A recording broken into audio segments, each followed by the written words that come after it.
Okay, in this video, I'm going to show you how to write net ionic equations. The first thing you're going to have to do for all of these is predict the products.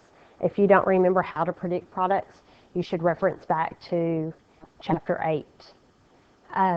Once we predict our products, we will also need the solubility rules. And you should have this set of solubility rules that I gave you, or you can look on the website and print them out again if you need them. There's also a copy of these in your book in chapter 12. So we're going to be flipping back and forth between these two pages. All right, so zinc solid plus silver nitrate. If we swap places with zinc and silver, we're going to end up with zinc nitrate. Remember, we have to cross our charges. Zinc's always a positive 2 charge. And then we end up with Ag by itself. All right, so this is when we need our solubility rules. Zinc nitrate. We need to know what state it's in. Is it a solid, liquid, gas, or aqueous? Aqueous is a solid that's been dissolved in water. So if we look over at our solubility rules, we use these in the stoichiometry lab. We're going to look up for the rule for nitrates. And if you look at number 2, salts containing nitrate ions are generally soluble. So if it's soluble, that means it dissolved. So it is aqueous. So next to zinc nitrate, we're going to write Aq. Ag is silver. It's just a chunk of silver. So anytime we have a metal by itself, it's not bonded to anything, it's always going to be a solid. So right now we just wrote a regular equation. Now we're going to take anything that is aqueous and we're going to break it apart into its individual ions. So as soon as we take some silver nitrate solid and we put it in water to make it aqueous, silver and nitrate are going to split apart. So we need to show that in our reaction. So solid zinc, if we put it in water, it's just going to stay a piece of solid zinc. So I'm going to recopy that. Another thing I forgot to do is balance. We need a 2 here, and we need a 2 in front of Ag. There we go. Now it's balanced. Okay. So zinc is a solid. It comes straight down. Silver nitrate is aqueous. So that means its ions split apart. So now we have 2 Ag ions, and I have to put a charge to show that it's not solid silver. It's a silver ion. And then I also have 2 nitrate ions, so I have to put its charge. I'm going to do the same thing to the product side. So zinc nitrate is aqueous, it splits apart. So I have 1 zinc ion with a +2 charge.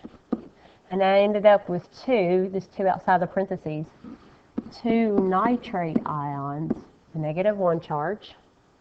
And then my silver, again, it's solid. It didn't split apart in water, it stays a solid. So I'm going to write 2 Ag. All right, so right now I have a complete ionic equation. I just went through, and anything that says aqueous, I split them apart. Now I need to look for spectator ions. Spectator ions have the same formula and the same charge on the left side of my reaction and the right side of the reaction, and they cancel out. So here, for zinc, I have solid zinc that doesn't have a charge, and here I have a zinc ion.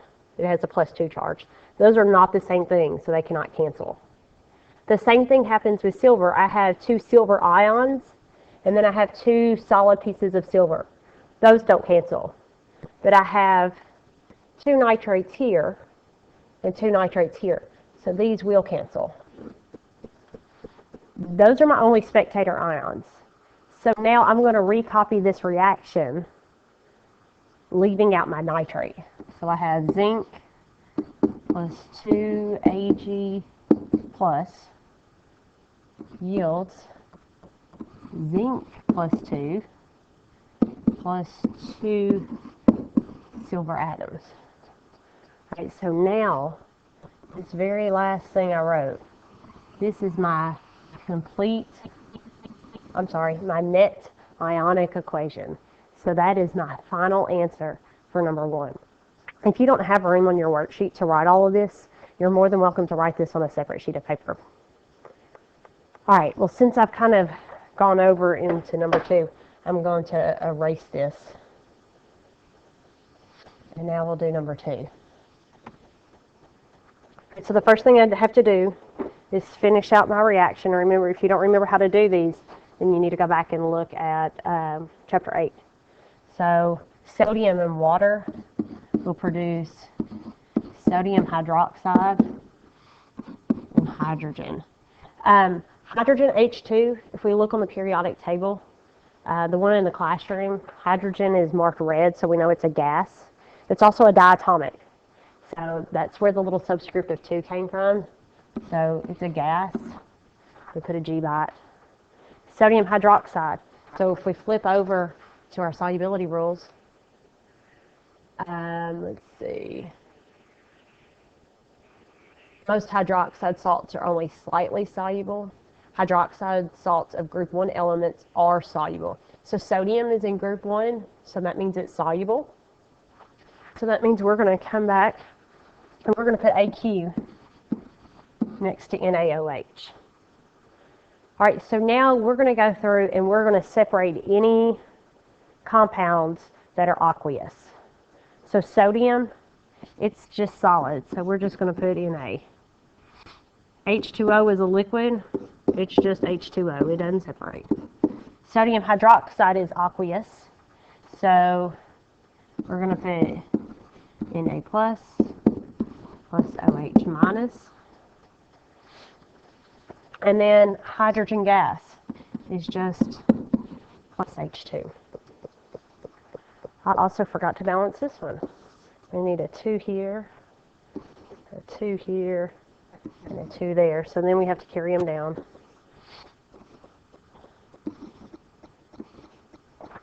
All right, so we need to look to see if we have any spectator ions. Do we have anything on the left side of the arrow that matches up formula and charge with the right side of the arrow? So if we look, we have 2 sodiums, 2 sodium atoms. Over here we have 2 sodium ions. Those aren't the same thing, so those can't cancel. We have H2O on the left. We don't have any H2O on the right. So nothing in this cancels, and that's okay. If nothing cancels, all we have is a complete ionic equation. So for our answer, we're going to write no NIE, no net ionic equation. Make sure you include the complete ionic equation though. Don't just write no NIE for number 2. Make sure you show that there's a complete ionic equation. All right, so let's look at 3. And the first thing we have to do is write out our complete reaction. So NaCl and AgC2H3O2. So sodium chloride and silver acetate are going to form silver chloride and sodium acetate. Let's see, everything on here has a +1 and -1 charge, so everything's balanced. We need to look at our solubility rules. So silver chloride. We look at our rule for chlorides, number 3. Salts containing chlorine, bromine, iodine are generally soluble. Exceptions, halide salts of silver, lead, and mercury. So we have silver chloride, so it is actually going to be insoluble.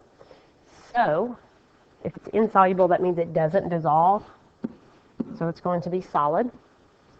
And then we need to look up the rule for acetates.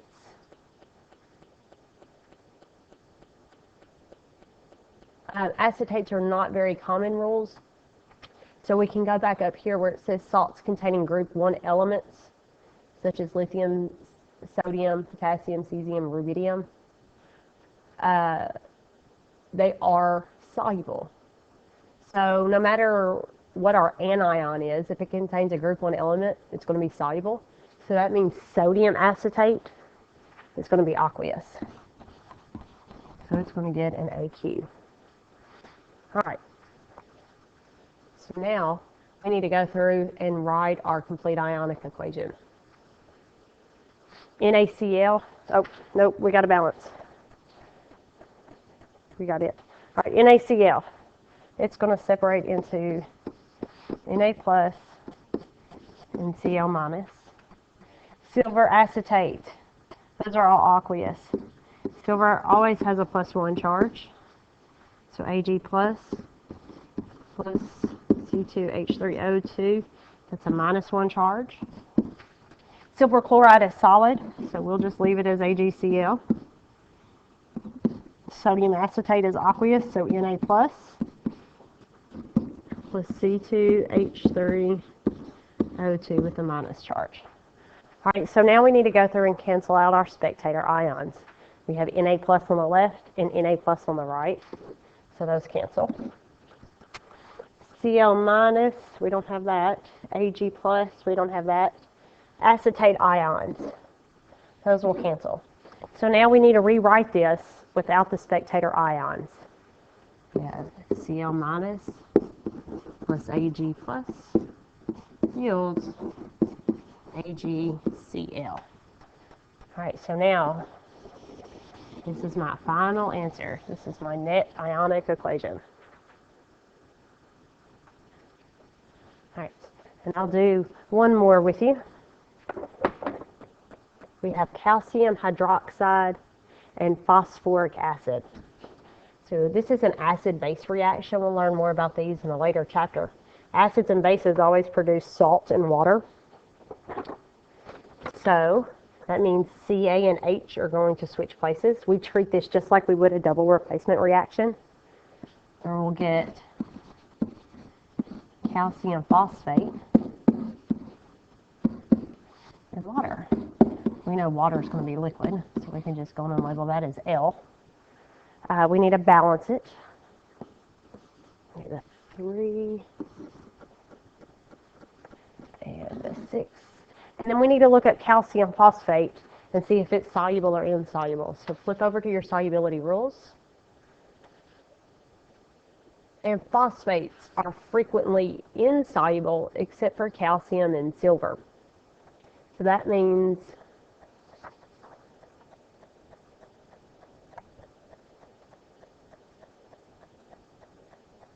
calcium phosphate is going to be soluble. So if it is soluble, then you're going to put AQ next to it. All right, so now let's split them up. We have 3 calcium plus 2 ions. And we have 3 here and a 2 here, so we have 6 hydroxide ions. We have 6 hydrogen ions. And we have 2 phosphate ions. On this side we have 3 calcium ions, and we have 2 phosphate ions, and then we have 6 water molecules. All right, so now let's look for spectator ions. Our calciums cancel, our phosphates cancel, and now we're left with our water. So 6 hydroxides with 6 hydrogen ions produces 6 water molecules. So now this is our net ionic equation. All right, so just continue on with the rest. They should work out about the same. None of them will cancel out everything. So if you go through and it seems like every single thing cancels out, you've done something wrong, please bring it to me.